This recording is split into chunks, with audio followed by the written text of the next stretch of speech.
From TLDR News, this is your daily briefing for Friday the 22nd of April.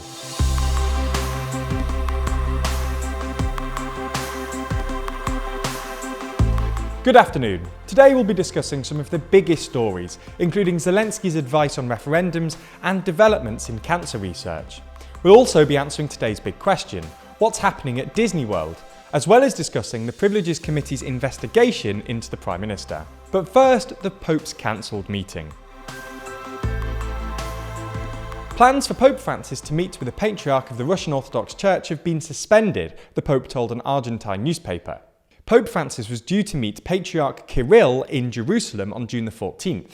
However, Francis said the meeting of the two could lend itself to much confusion at this moment. Kirill has backed Putin's invasion of Ukraine. His position and statements have caused significant anger within the Christian communities around the world.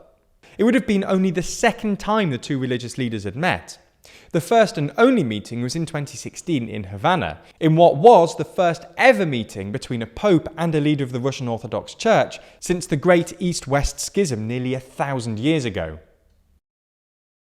In the second story, we move on to Zelenskyy's advice about referendums. Ukraine's Volodymyr Zelenskyy has warned that Russia may be planning to falsify an independence referendum in parts of Ukraine occupied by Russian forces, specifically two regions that are just north of the annexed Crimea Peninsula. In a video message, Zelenskyy urged Ukrainians in those areas not to provide Russian forces with any personal information like passport numbers. This is not to help you. This is aimed to falsify the so-called referendums on your land. Any Kherson People's Republic are not going to fly, Zelenskyy said, referring to the separatist Donetsk and Luhansk People's Republic, which sought to legitimize their existence through referendums in 2014, deemed illegitimate by the international community. There's more on the way, but be sure to subscribe and ring the bell to make the daily briefing part of your daily routine, or just search for us on your podcast app to listen along. Moving on to Honduras in our third story today. The former president of Honduras, Juan Orlando Hernández, has been arrested and indicted by US authorities on drug trafficking and firearms charges after he was extradited on Thursday, marking a dramatic fall from grace for the man once considered a US ally. The indictment charges that between 2004 and 2022, Hernández participated in a corrupt and violent drug trafficking conspiracy to facilitate the importation of hundreds of thousands of kilograms of cocaine into the United States, and used the millions of dollars to enrich himself, finance his political campaigns, and commit voter fraud while the people of Honduras endured conditions of poverty and rampant violence. Hernández was elected president in 2013 and 2017. Just months after leaving office and losing his immunity in 2022, he was arrested by Honduran authorities following the US extradition request.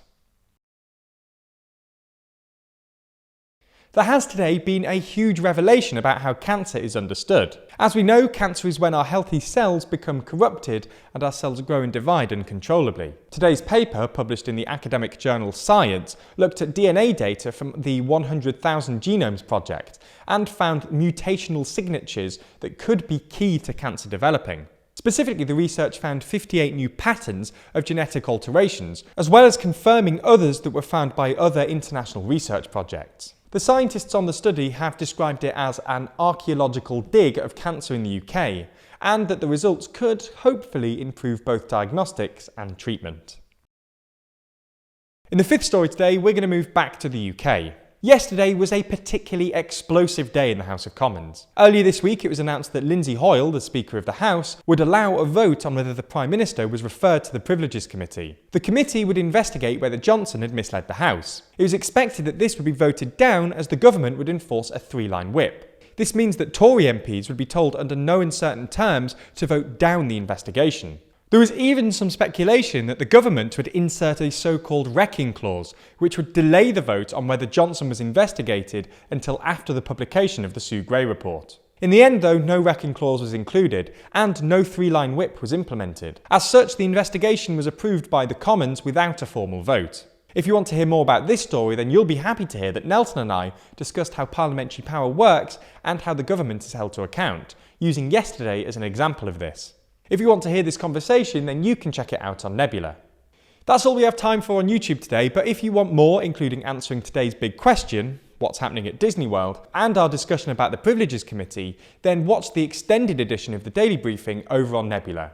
Nebula subscribers not only get everything you've already watched ad-free, but also an extended edition of the show every single day, available to watch on Nebula or stream on your podcast app of choice. So if you want to support the channel and get a more extensive daily briefing every day, you'll want to sign up. And there's good news. Our friends at CuriosityStream, the streaming service which offers some of the best documentaries, is offering a deal whereby you can get both platforms, CuriosityStream and Nebula, for less than $15 a year. That's all the best documentaries you could want on CuriosityStream, and then more TLDR on Nebula, including the extended briefing, other full exclusive TLDR videos, and it's always ad-free.